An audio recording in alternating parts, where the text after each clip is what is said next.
புதினா துவையல் எப்படி பண்ணலான்னு பார்க்கலாம் வாங்க. நம்ம கடுகு எடுத்துருக்கோம் இல்லையா, அதில் வெறும் சட்டியில் வறுத்தணும்.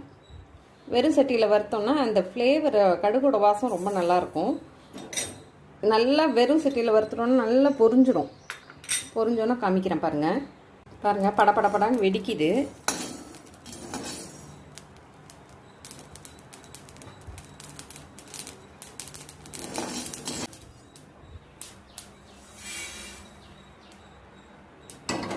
அடுத்தது புதினா வதக்கிடலாம்.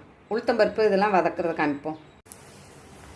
உளுத்தம்பருப்பு போட்டிருக்கோம், இது வறுபடட்டும். அடுத்து உளுத்தம்பருப்பு செவந்துருச்சு.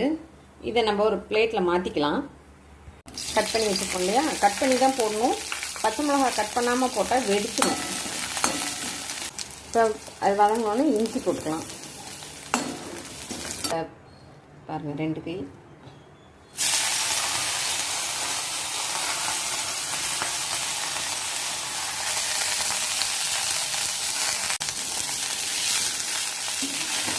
நல்லா இப்போ புதினா நல்லா வதங்கிடுச்சு. இப்போ மல்லி ஒரு கை எடுத்து வச்சுருக்கோம் இல்லையா, அதை போட்டுடலாம்.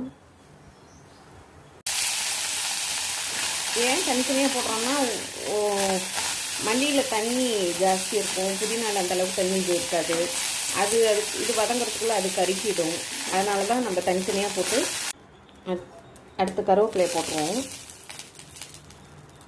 அடுத்து இந்த புளியும் போட்டுடலாம். போதும், ரொம்ப துவையலுக்கு செவக்க வறுக்கணும்னு இல்லை, இந்தளவு இருந்தால் போதும்.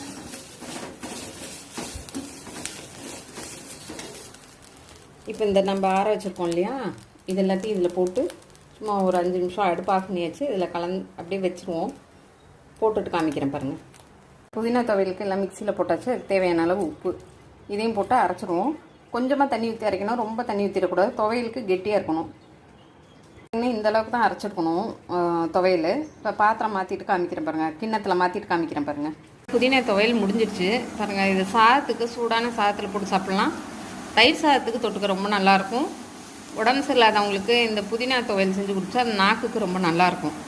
சாப்பிட்றதுக்கு இந்த ஜுரத்தில் இருக்கவங்களுக்கெல்லாம் நல்லாயிருக்கும். இந்த வீடியோ உங்களுக்கு பிடிச்சிருக்கும்னு நினைக்கிறேன். இந்த புதினா துவையல் இந்த செய்முறையும் உங்களுக்கு பிடிச்சிருக்கும்னு நினைக்கிறேன்.